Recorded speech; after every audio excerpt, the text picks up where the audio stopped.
prolific and so ubiquitous didn't hold a candle to that. And I want to ask you specifically about what John said a moment ago, which is that the young people don't really trust the Democratic or Republican brands. And this is something that you've been, screaming from the top of a mountain now for a while.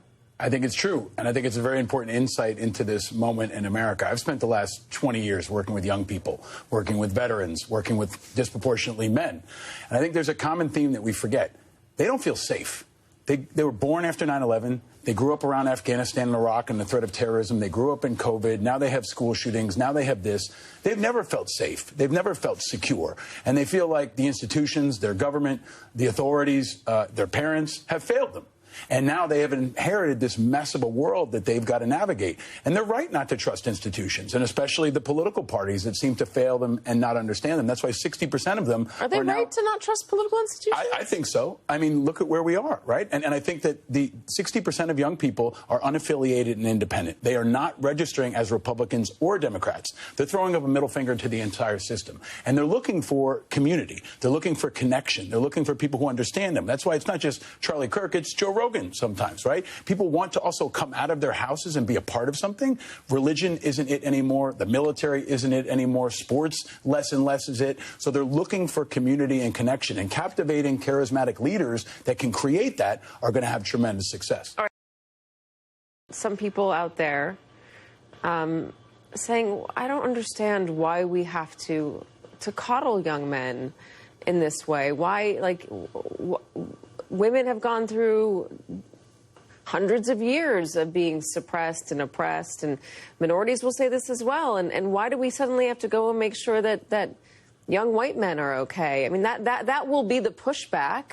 How do you explain this moment and this need to make sure that men are okay?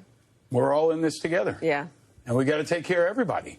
And, I use the military often as maybe one of our best institutional examples of how people can come together from different backgrounds, different genders, different geographies. That was our national melting pot for generations. And it's always a good time to have a conversation about national service, about how we can have ways for our young people to come together. And I love that you say that, because my husband and I talk about this idea of having maybe not a military service, but a national service. It can be AmeriCorps and Teach for America and the Marine Corps. They can all be different options. But a mandated one. You come out of high school, you come out of college, and you've got to do a year of community service. My friend Governor Westmore has got a great state-based example in Maryland that they've started to scale that I think is something that more states should look at, because it's not just about how they're going to help America. You got to level with them and say, this is going to help you. This is going to help your upward mobility. You're going to get trained. You're going to meet a potential mate or a husband or wife. There's also a very deep problem with isolation. And isolation becomes anger and becomes grievance and becomes prone to extremism. Because the other thing you do have to recognize is that young men are disproportionately isolated and prone to extremism, to the left and the right. And if we really want to talk about tackling extremism and political violence, we've got to talk about young men in this country. I want to encourage everybody to zoom out and think about maybe what is most important and try to get the president and the Democrats to focus on that too, our national security. And for years, the Pentagon national security apparatus has been warning that extremism and domestic violence, political violence, is one of our one of our top national security threats. They've said that before Trump was even elected. The president has a responsibility to address that national security threat, just like any other. So he owes us a plan, recognizing that it does come from the left and from the right and from extremism on all sides. It is a threat to our democracy that Putin and our enemies are celebrating.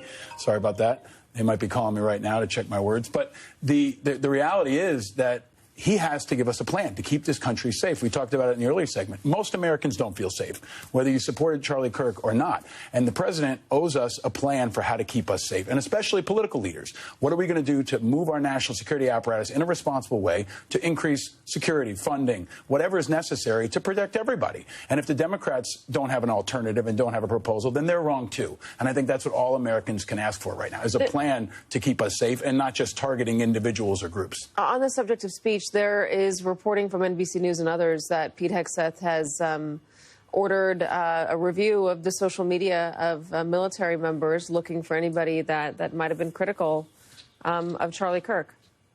dangerous territory. I don't know if it'll be legal or not.